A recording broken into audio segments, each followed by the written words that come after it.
பாண்டிராஜ் இயக்கத்தில் சூர்யா, அமலா பால், பிந்து மாதவி நடிக்கும் குழந்தைகள் சார்ந்த படம் ஹைக்கூ.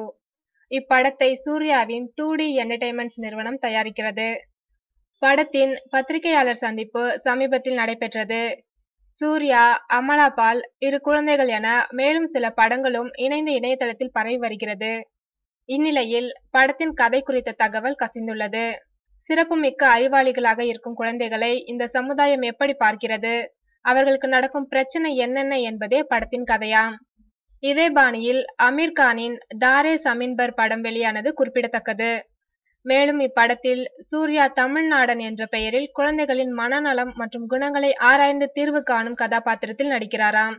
அமலா பால் டீச்சராக நடிக்கிறாராம். குழந்தைகளின் மனநிலையை புரிந்து கொண்டு நடக்கும் நல்ல டீச்சராக வெண்பா என்ற கதாபாத்திரத்திலும், தன் குழந்தையின் பிரச்சனை என்ன என தெரியாமல் தவிக்கும் அம்மா கதாபாத்திரத்திலும் பிந்து மாதவியும் நடிக்கின்றனர். இப்போதைய சமுதாயத்திற்கான படமாக உருவாகும் இதில் குழந்தைகள் சார்ந்த சிறப்பம்சங்கள் நிறைய உள்ளதாக படக்குழுவினர் தெரிவித்துள்ளனர்.